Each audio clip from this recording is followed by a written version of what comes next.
ಕಾಸಿದ್ದವರಿಗೆ ಕೃಷಿ ಭೂಮಿ ವಿಶೇಷ ಕಾರ್ಯಕ್ರಮಕ್ಕೆ ಬ್ರೇಕ್ ನಂತರ ಮತ್ತೊಮ್ಮೆ ಸ್ವಾಗತ. ಮೋಹನ್ ವಿಶ್ವ ಅವರು ನಮ್ಮ ಜೊತೆಗಿದ್ದಾರೆ. ಅವ್ರದ್ದೊಂದು ರಿಯಾಕ್ಷನ್ ತಗೊಂಡು ನಾನು ಕೋಡಿಹಳ್ಳಿ ಚಂದ್ರಶೇಖರ್ ಅವ್ರ ಹತ್ರ ಬರ್ತೀನಿ. ಮೋಹನ್ ವಿಶ್ವ ಅವರೇ, ರೈತರನ್ನ ಅವರದೇ ಕೃಷಿ ಭೂಮಿಯಲ್ಲಿ ಕೂಲಿ ಆಳುಗಳಾಗಿಸುವ ಉದ್ದೇಶದಿಂದ ಮತ್ತು ದುಡ್ಡಿದ್ದಂಥವರು, ಅದರಲ್ಲೂ ಬ್ಲಾಕ್ ಮನಿ ಇದ್ದಂಥವರಿಗೆ ಸಹಾಯ ಮಾಡುವ ಉದ್ದೇಶದಿಂದ ತರಲಾಗ್ತಾ ಇರುವ ಕಾನೂನಿನ ತಿದ್ದುಪಡಿ, ಇದು ಆರೋಪ.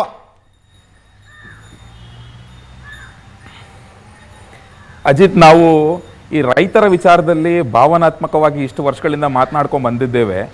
ಆದರೂ ಕೆಲವೊಂದು ಸಮಸ್ಯೆಗಳು ಎಷ್ಟು ವರ್ಷಗಳು ಕಳೆದ್ರೂ ನಿಜವಾಗ್ಲೂ ಬಗೆಹರಿಲಿಲ್ಲ. ಸೊ ಮೂಲತಃ ನಮ್ಮ ರಾಷ್ಟ್ರ ಭಾರತ ಆಗ್ಬೋದು, ಅದು ಕೃಷಿ ಪ್ರಧಾನ ರಾಷ್ಟ್ರ. ಈಗಲೂ ಅಷ್ಟೇ ಕೋವಿಡ್ನಿಂದ ನಮ್ಮ ಆರ್ಥಿಕತೆ ಪಾತಾಳಕ್ಕಿಳಿದಿದ್ರು ಮತ್ತೆ ಪುಟಿದೇಳೋದು ಅದು ಕೃಷಿಯಿಂದ ಮಾತ್ರ. ನೀವು ನೋಡಿಬೇಕಾದ್ರೆ ಒಂದು 2-3 ತಿಂಗಳಿನಲ್ಲಿ GDP ನಲ್ಲಿ ಮೇಜರ್ ಶೇರ್ ಕೃಷಿನೇ ಬರುತ್ತೆ. ಯಾಕಂದ್ರೆ ತುಂಬಾ ಜನ ನಗರದಲ್ಲಿದ್ದವರೆಲ್ಲ ವಾಪಸ್ ಹಳ್ಳಿಗಳಿಗೆ ಹೋಗಿದ್ದಾರೆ, ಕೃಷಿ ಮಾಡ್ತಾರೆ. ಸೊ ಈ ರೀತಿಯಾಗಿ ಕೃಷಿ ಪ್ರಧಾನ ರಾಷ್ಟ್ರ ನಮ್ದು. ಬಟ್ ನಾವು ಇಷ್ಟು ದೊಡ್ಡ ಕೃಷಿ ಪ್ರಧಾನ ರಾಷ್ಟ್ರ ಆದ್ರೂ ಸಹ ಅಂತಾರಾಷ್ಟ್ರೀಯ ಮಟ್ಟದಲ್ಲಿ ಬೇರೆ ದೇಶಗಳಿಗೆ ಕಂಪೇರ್ ಮಾಡಿದ್ರೆ ನಾವು ಆ ದೇಶಗಳಷ್ಟು ಮುಂದುವರೆದ್ರಷ್ಟು ಕೃಷಿ ನಾವು ನಿಜವಾಗ್ಲೂ ಮುಂದುವರಿಯೋದಕ್ಕೆ ಆಗಲಿಲ್ಲ. ಇದಕ್ಕೆ ಕೆಲವೊಂದು ಫಂಡಮೆಂಟಲ್ ಪ್ರಾಬ್ಲಮ್ಸ್ ಇದಾವೆ. ಒಂದು, ರೈತನ ಬೆಳೆದ ಬೆಳೆಗೆ ಸರಿಯಾದ ಬೆಲೆ ಸಿಗ್ತಾ ಇರಲಿಲ್ಲ. ಮತ್ತೊಂದು, ವೈಜ್ಞಾನಿಕವಾಗಿ ಕೆಲವೊಂದು ರೈತರಿಗೆ ಏನು ಹೇಳ್ತಾರೆ ಅದಕ್ಕೆ ಆ ವಿಧಾನಗಳನ್ನ ತಿಳಿಸೋದಕ್ಕೆ ಸರ್ಕಾರಗಳ ವಿಫಲವಾಗಿದ್ವು. ಆದ್ದರಿಂದ ನಮಗೆ ಬೆಳೆಗಳು ಸರಿಯಾಗಿ ಉತ್ಪನ್ನಗಳು ಜಾಸ್ತಿ ಆಗಲಿಲ್ಲ. ಮತ್ತೊಂದು ಮೇಜರ್ ಫಂಡಮೆಂಟಲ್ ಏನಾಗಿದೆ ಅಂತ ಹೇಳಿದ್ರೆ, ಭಾರತದಾದ್ಯಂತ ಶೇಕಡ 2 ಎಕರೆಗಿಂತ ಕಡಿಮೆ ಇದೆ ಅಂತ. ಇವತ್ತು ಈ ದೇಶ ಅಲ್ಲ, ಒಂದ್ ನಿಮಿಷ ಅಜಿತ್, ನಾನು ಹೇಳ್ತೀನಿ. ನಾನು ಮೂರನೇ ಪಾಯಿಂಟ್ ಹೇಳ್ತೀನಿ. ನಾನು ಹೇಳೋರ್ಗು ಕೇಳಿ, ದಯವಿಟ್ಟು ಇರಿ, ಒಂದ್ ನಿಮಿಷ ಇರಿ ಸರ್, ನಾನು ಮುಗಿಸ್ತೀನಿ. ಸ್ವಲ್ಪ ಇರಿ, ಸ್ವಲ್ಪ ಇರಿ, ನಾನು ಹೇಳೋದು ಕೇಳಿ.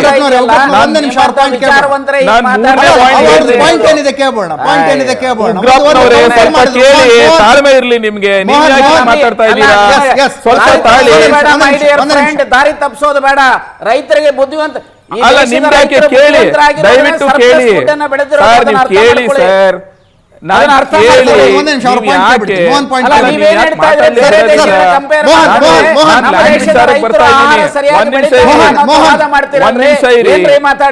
ಒಂದ್ ನಿಮಿಷ ಇರಿ. ನೀವು ಈ ತರ ಎಲ್ಲ ಇದು ವಾದ ಅಲ್ಲ, ಇದು ನೀವು ಹೇಳ್ತಿರೋ ಸುಳ್ಳು ಕತೆ ಅಷ್ಟೇ. ಇದು ನೀವು ನಿಮ್ಗೆ ಇಷ್ಟ ಬಂದಂಗೆ ಅರ್ಥ ಮಾಡ್ಕೊಂಡ್ರೆ ಏನು ಮಾಡ್ಲಿಕ್ಕೆ ಆಗೋದಿಲ್ಲ. ನಮ್ಮ ಜಮೀನುಗಳು 6 ಮಿಲಿಯನ್ ಸರ್, ಈ ಚಾಲೆಂಜ್ ಇದೆಲ್ಲ ನಾನು ಮಾತು ಹೇಳೇ ಇಲ್ಲ. ನಾ ಹೇಳಿದ ಮಾತೇ ಬೇರೆ.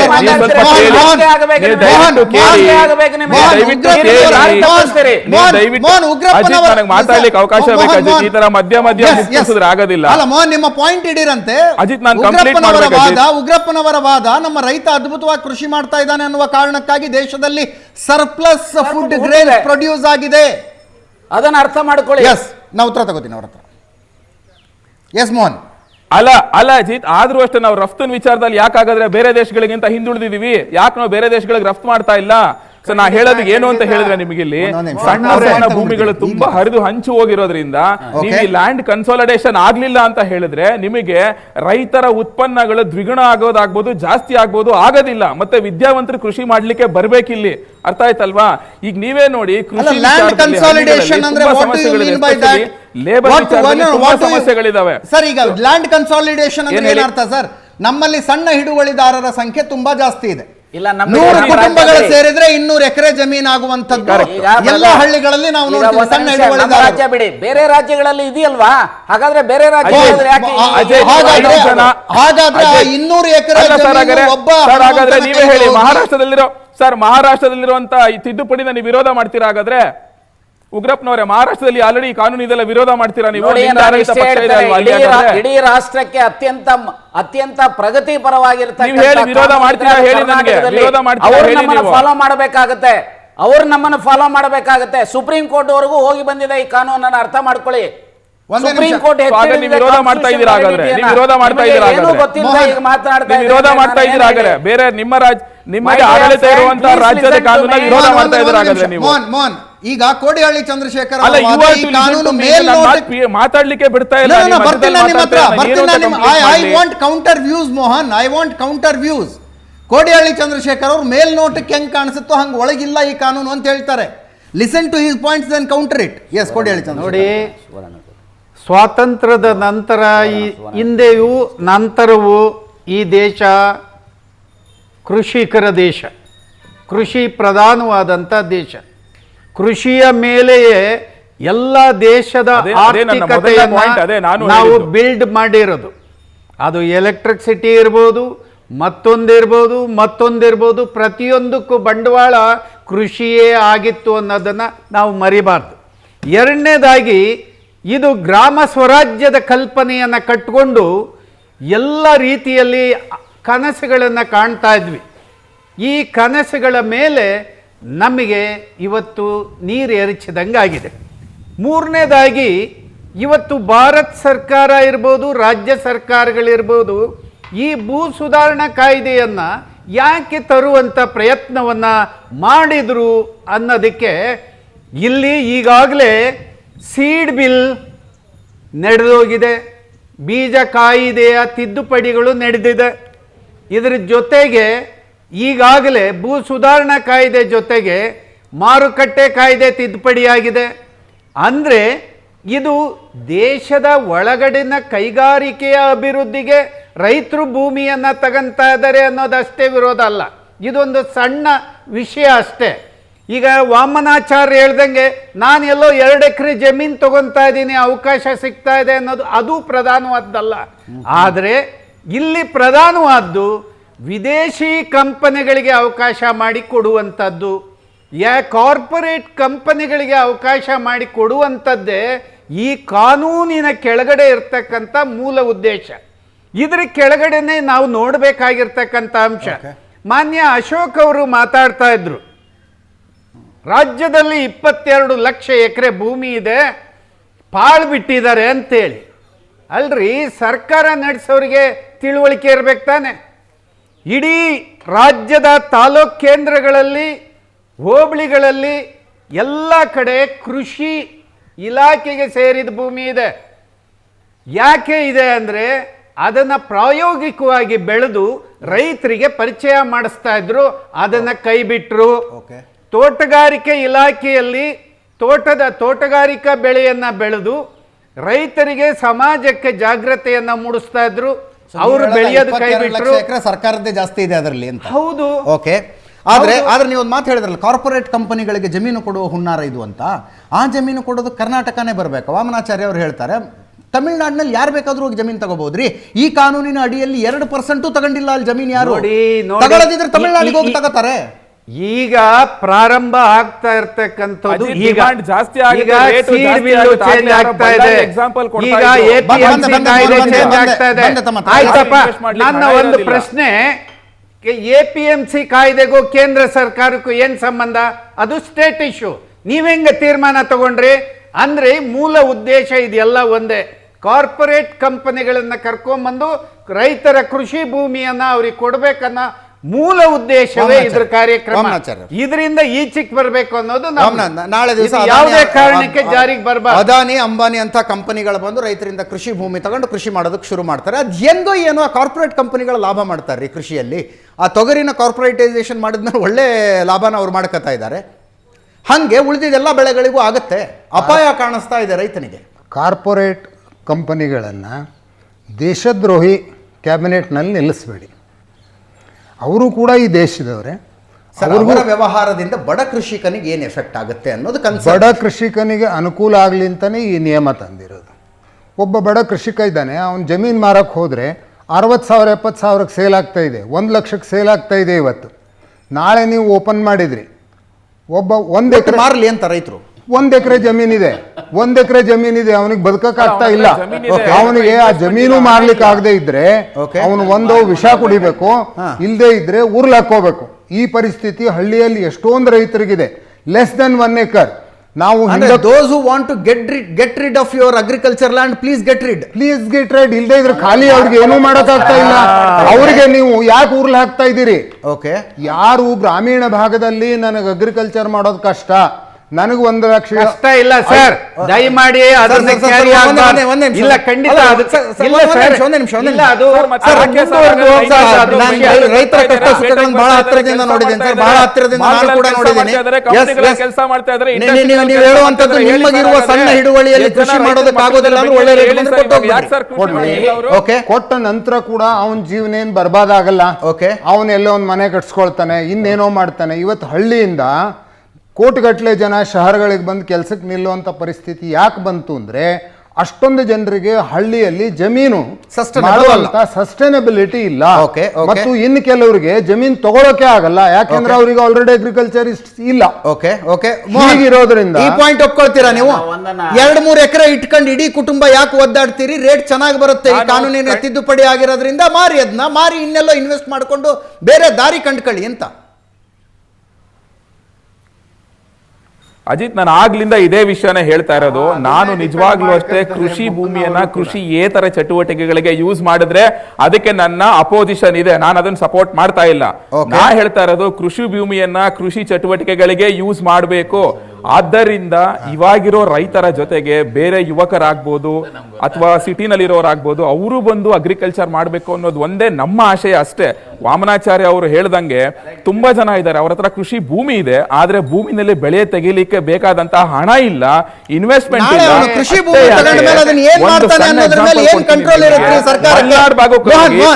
ಆತ ಕೃಷಿ ಭೂಮಿ ತಗೊಂಡ ಮೇಲೆ ಏನ್ ಮಾಡ್ತಾನ ಭೂಮಿ ಏನ್ ಕಂಟ್ರೋಲ್ ಇರುತ್ತೆ? ಎಷ್ಟು ಜನ ಕೃಷಿ ಮಾಡ್ತಿರುವಂತಹ ರೈತರ ಮಕ್ಕಳು, ಓಕೆ ಅಲ್ಲ ಎಷ್ಟು ಜನ ರೈತರ ಮಕ್ಕಳು ಇವತ್ತು ಕೃಷಿ ಮಾಡೋದಕ್ಕೆ ರೆಡಿ ಇದ್ದಾರೆ ಹೇಳಿ ಅಜಿತ್? ಅವ್ರು ಯಾಕೆ ಅಜಿತ್ ಆಗರೆ ಬೆಂಗಳೂರಿಗೆ ಬೇರೆ ಬೇರೆ ಪಟ್ಟಣಗಳಿಗೆ ಅದೇ ತರ ಇದ್ದಾರೆ ಹೇಳಿ? ಹಳ್ಳಿಗಳಲ್ಲಿ ನಿಮ್ಗೆ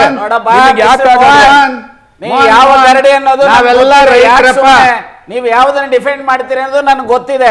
ನಮಸ್ತೆ ಸದಾ ವತ್ಸಲೆ ಮಾತೃಭೂಮಿ ಹೇಳೋರು ಇನ್ನೇನ್ ಹೇಳ್ತೀರಿ? ನಾನು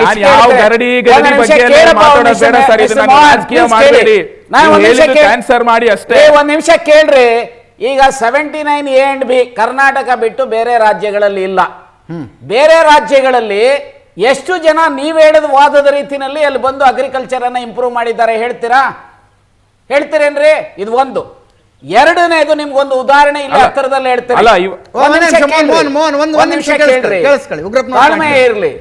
ಯಾರು ಸಹ ಇವತ್ತು ಯಾಕೆ ಲ್ಯಾಂಡ್ ರಿಫಾರ್ಮ್ಸ್ ತರೋದಕ್ಕೆ ಹೊರಟಂಥದ್ದು, ಸಾವಿರಾರು ಎಕರೆ ಇಟ್ಕೊಂಡಂತ ಶಾನುಭೋಗರು, ಗೌಡಿಕೆ ಮಾಡೋವಂಥವ್ರು, ರೆಡಿಗ ಇದನ್ನ ಮಾಡೋವಂಥವ್ರು, ಆ ಬಡವರದ ಕೂಲಿ ಆಳುಗಳ ತರ ಅಥವಾ ಕೋರೆ ಕೊಟ್ಟು ಅವರು ದುಡ್ದಂತಾದ್ರಲ್ಲಿ ಇವ್ರು ಕಿತ್ಕೊಳ್ತಾ ಇದ್ರು. ಅದಾಗಬಾರದು ಅಂತ ಹೇಳಿ ಉಳುವನಿಗೆ ಭೂಮಿ ಕೊಡಬೇಕು ಅನ್ನುವಂಥ ಉದ್ದೇಶದಿಂದ ಇಂದಿರಾ ಗಾಂಧೀಜಿಯವರು ಮತ್ತು ದೇವರಾಜ ಅರಸರವರು ತಂದಂತದ್ದು ಉದ್ದೇಶ ಅರ್ಥ ಮಾಡ್ಕೋಬೇಕು. ಈಗಲೂ ಸಹ ನೀವೇನ್ ಮಾಡ್ತಾ ಇದ್ದೀರಿ? ಒಂದು ನಿಮಿಷ ಕೇಳಿ, ನಾನು ಯಾಕೆ ಹೇಳ್ತೇನೆ, 8 ಲಕ್ಷ ಕುಟುಂಬಗಳಿಗೆ ಏನು ಫಾರ್ಮ್ 7 ಹಾಕಿ ಅವರಿಗೆ ಆಕ್ಯುಪೆನ್ಸಿ ರೈಟ್ ಕೊಟ್ಟಂತ ಹಿನ್ನೆಲೆಯಲ್ಲಿ ಇವತ್ತು ಅವರು ಸಹ ಲ್ಯಾಂಡ್ ಅನ್ನ ಓನ್ ಮಾಡ್ತಾ ಇದ್ದಾರೆ. ಇದು ಒಂದು. ಇವತ್ತು ಏನ್ ಮಾಡ್ತಾರೆ, ಈ ಕಂಪನಿಯವರು ತೆಗೆದುಕೊಳ್ತಾರೆ, ಇವರು ಆಬ್ಸೆಂಟಿ ಲ್ಯಾಂಡ್ ಲಾರ್ಡ್ಸ್ ಆಗ್ತಾರೆ, ಅಲ್ಲಿರುವಂತ ಹಳ್ಳಿಯವರು ಜನ ಕೂಲಿಕಾರರಾಗ್ತಾರೆ. ನಿಮ್ಗೊಂದು ಉದಾಹರಣೆ ಕೊಟ್ಟು ಬಿಡ್ತೇನೆ. ಯಾವ ಇಲ್ಲಿ ಇಂಟರ್ನ್ಯಾಷನಲ್ ಏರ್ಪೋರ್ಟ್ ಪಕ್ಕ ಎತ್ತಗಾನಹಳ್ಳಿ ಅಂತ ಇದೆ, ಇಲ್ಲಿ ಬಾಗಲಲ್ಲೇ ಇದೆ ಎತ್ತಗಾನಹಳ್ಳಿ ಅಂತ ಹೇಳಿ. ಆ ಊರಲ್ಲಿ ಇರ್ತಕ್ಕಂಥವ್ರು 90% ಶೆಡ್ಯೂಲ್ ಟ್ರೈಬ್ಸ್. ಅವರು ಎಲ್ಲಾ ಜಮೀನನ್ನ ಇವತ್ತು ಇಂಟರ್ನ್ಯಾಷನಲ್ ಏರ್ಪೋರ್ಟ್ಗೆ ಮತ್ತೆ ಇನ್ನಿತರಕ್ಕೆ ಹೋಗಿದೆ. ಅಲ್ಲಿರೋನು ಒಬ್ಬನೂ ಸಹ ಕೋಟ್ಯಾಧೀಶರ ಇಲ್ಲ. ಎಲ್ಲರೂ ಸಹ ಇವತ್ತು ಆಳುಗಳಾಗಿ ದುಡಿತಾ ಇದ್ದಾರೆ. ನಾಳೆ ಬೆಳಗ್ಗೆ ಇವರು 1 ಲಕ್ಷ ಜನ 2 ಲಕ್ಷ ಕೊಟ್ಟು ತಗೊಳ್ತಾರೆ, ಅಥವಾ 10 ಲಕ್ಷ ಜನ 20 ಲಕ್ಷ ತಗೊಂಡ್ರೆ ಅದು ಒಂದಿಷ್ಟು ವೆಚ್ಚ ಮಾಡಿಕೊಂಡು ಬಡವರಾಗ್ತಾರೆ ಹೊರತು ಅದನ್ನ ಉಳಿಸ್ಕೊಳ್ಳಿಕ್ಕೆ ಸಾಧ್ಯತೆ ಇಲ್ಲ. ಎಲ್ಲಿವರೆಗೂ ರೈತನ ಜಮೀನು ರೈತರ ಹತ್ರ ಇರುತ್ತೋ ಅವನು ಬೆಳೆಯನ್ನ ಬೆಳಿತಾನೆ. ಅವನು ಬೆಳೀತಕ್ಕಂಥ ಪದಾರ್ಥಗಳಿಗೆ ವೈಜ್ಞಾನಿಕವಾಗಿ ಬೆಲೆಯನ್ನು ನಿಗದಿ ಮಾಡತಕ್ಕಂಥದ್ದು ಸರ್ಕಾರದ ಜವಾಬ್ದಾರಿ ಆಗಬೇಕು. ಮಾರ್ಕೆಟ್ ಅನ್ನ ಕ್ರಿಯೇಟ್ ಮಾಡತಕ್ಕಂಥದ್ದು ಸರ್ಕಾರದ ಜವಾಬ್ದಾರಿ ಆಗಬೇಕು. ಆ ಕೆಲಸ ಮಾಡಿದ್ರೆ ಜಮೀನನ್ನ ಮಾರ್ಕೊಳ್ಳಿ. ರೈತರಿಂದ ಜಮೀನನ್ನ ಖರೀದಿ ಮಾಡಿದವನು ಅಲ್ಲಿ ಕೃಷಿ ಮತ್ತು ಕೃಷಿಗೆ ಸಂಬಂಧಿಸಿದ ವ್ಯವಹಾರಗಳನ್ನ ಬಿಟ್ಟು ಬೇರೆ ಏನೂ ಮಾಡಕೂಡದು ಅನ್ನುವ ನಿಬಂಧನೆಯನ್ನ ವಿಧಿಸದ ಹೊರತು ಈ ತಿದ್ದುಪಡಿಯ ಮೇಲೆ ಸಂಶಯಗಳು ಹೋಗೋದಿಲ್ಲ. ಒಪ್ಕೋತೀರಾ? ಆದರೆ ಇಲ್ಲಿವರೆಗೆ ಆದಂಥದ್ದು ಉದಾಹರಣೆ ಹೇಗಿದೆ ಅಂದರೆ, ಈ ನಿಯಮವನ್ನು ಇಂಪ್ಲಿಮೆಂಟ್ ಮಾಡದಲ್ಲೂ ಕೂಡ ಇಲ್ಲಿಂದ ಒಂದು 270 ಕಿಲೋಮೀಟರ್ ದೂರದಲ್ಲಿರುವಂಥ ಒಂದು ಹಳ್ಳಿಯಲ್ಲಿ ಯಾವ ಬುದ್ಧಿವಂತನೂ ಹೋಗಿ ಒಂದು ಇಂಡಸ್ಟ್ರಿಯನ್ನು ಶುರು ಮಾಡಲ್ಲ. ಅವನು ಅಲ್ಲಿ ಮಾಡೋದು ಅವನಿಗೊಂದು ಐಲಿರುತ್ತೆ, ಅವನಿಗೊಂದು ಖುಷಿ ಇರುತ್ತೆ ಅಂತ ಒಂದಿಷ್ಟಾದ್ರೂ ಅಗ್ರಿಕಲ್ಚರ್ ಮಾಡ್ತಾನೆ ಅಂತ ಶುರು ಮಾಡ್ತಾನೆ. ಎರಡನೇದ್ದು ಅಜಿತ್, ಒಬ್ಬ ರೈತ ಈ ಜಮೀನನ್ನು ತಾನೇ ಇಟ್ಕೊಳ್ಬಹುದು.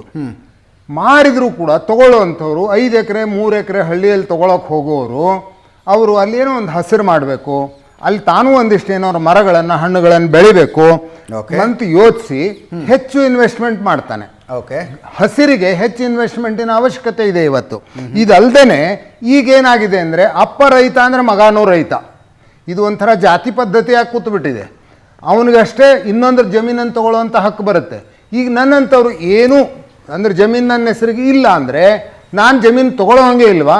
ನಾನು ಇಡೀ ಜೀವನ ಈ ದೇಶಕ್ಕೆ ಪರದೇಶಿಯಾಗಿರ್ಬೇಕಾ?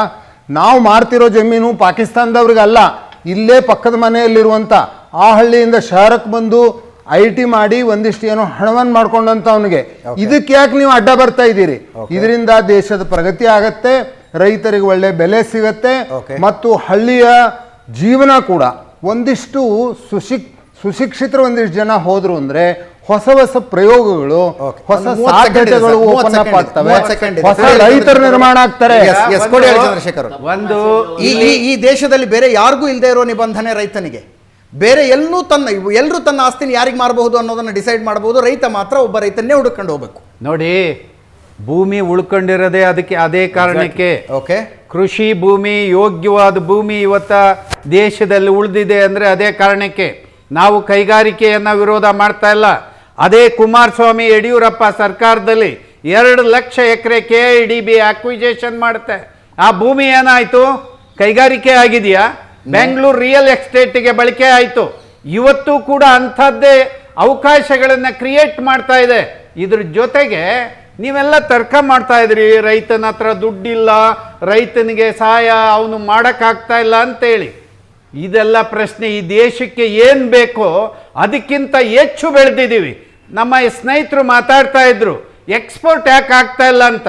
ಕೃಷಿ ವಸ್ತುಗಳನ್ನು ಬಿಟ್ಟು ಅತ್ಯಂತ ಎ ಗ್ರೇಡಲ್ಲಿ ರಫ್ತು ಆಗ್ತಾ ಇದೆ ಅಂದರೆ ಯಾವುದಾಗ್ತಾ ಇದೆ? ಉದಾಹರಣೆ ಹೇಳಿ. ಇವತ್ತು ಬಾಸುಮತಿ ರೈಸ್ ನಂಬರ್ 1, ನಂಬರ್ 2 ದನಿನ ಮಾಂಸ ಇವತ್ತು ದೇಶದಿಂದ ರಫ್ತಾಗ್ತಾ ಇರೋದು. 3ನೇದು ಕೃಷಿ ಉತ್ಪಾದನೆ ಆದಂತ ಹಪ್ಪಳ, ಉಪ್ಪಿನಕಾಯಿಯಿಂದ ಹಿಡಿದು ಇಡೀ ಎಕ್ಸ್ಪೋರ್ಟ್ ಆಗ್ತಾ ಇರೋದು ಕೃಷಿ. ಮೂರು ಜನರಿಗೆ ಧನ್ಯವಾದಗಳನ್ನು ಅರ್ಪಿಸ್ತೀನಿ. ಥ್ಯಾಂಕ್ ಯು ಮೋಹನ್, ಇಷ್ಟೊತ್ತು ಈ ಚರ್ಚೆಯಲ್ಲಿ ಭಾಗಿಯಾಗಿದ್ದಕ್ಕಾಗಿ.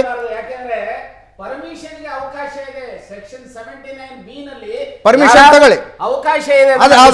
ಅದರಲ್ಲಿ ಪ್ರೂವ್ ಮಾಡ್ಬೇಕು ಸರ್, ನಮ್ಮ ತಲೆಮಾರಿನವರು ಯಾರೋ ಕೃಷಿ ಮಾಡ್ತಾ ಇದ್ರು ಅಂತ. ನಿಮ್ಮ ಅಪ್ಪನೋ ನಿಮ್ಮ ತಾತನೋ ಕೃಷಿಕರಾಗಿ ಥ್ಯಾಂಕ್ ಯು ಸೋ ಮಚ್. ಈ ತಿದ್ದುಪಡಿಯ ವಿವರವಾದ ಗೈಡ್ಲೈನ್ಗಳು ಬರಬೇಕಾಗಿದೆ. ಅಲ್ಲಿಯ ತನಕ ಈ ತಿದ್ದುಪಡಿಯ ಮೇಲಿನ ಸಂಶಯಗಳು ಹೋಗೋದಿಲ್ಲ. ಯಾರಿಗೆ ಸಹಾಯ ಮಾಡೋದಕ್ಕೋಸ್ಕರ ಇಂಥದ್ದೊಂದು ತಿದ್ದುಪಡಿಯನ್ನು ತಂದು ಕೃಷಿ ಭೂಮಿಯನ್ನು ಯಾರು ಬೇಕಾದರೂ ಖರೀದಿ ಮಾಡಬಹುದು ಅಂತ ಹೇಳ್ತಾ ಇದ್ದೀರಿ. ಕಂಪನಿಗಳು ಖರೀದಿ ಮಾಡೋದಕ್ಕೆ ಬಂದರೆ ಅದಕ್ಕೂ ಅವಕಾಶ ಮಾಡಿಕೊಡ್ತೀರಾ? 108 ಎಕರೆ ಅನ್ನುವ ಲಿಮಿಟನ್ನು ತೆಗೆದು ಹಾಕ್ತೀರಾ? ಎಲ್ಲ ಪ್ರಶ್ನೆಗಳಿದೆ. ಪ್ರಶ್ನೆಗಳಿಗೆ ಡೀಟೇಲ್ ಆಗಿ ಗೈಡ್ಲೈನ್ ಬರಲಿ ಅಂತ ಹೇಳ್ತಾ ಈ ವಿಶೇಷ ಕಾರ್ಯಕ್ರಮ ಮುಗಿಸ್ತಾ ಇದ್ದೀನಿ. ನೇರ ದಿಟ್ಟ ನಿರಂತರ ಸುದ್ದಿಗಾಗಿ ನೋಡ್ತಾ ಇರಿ ಸುವರ್ಣ ನ್ಯೂಸ್.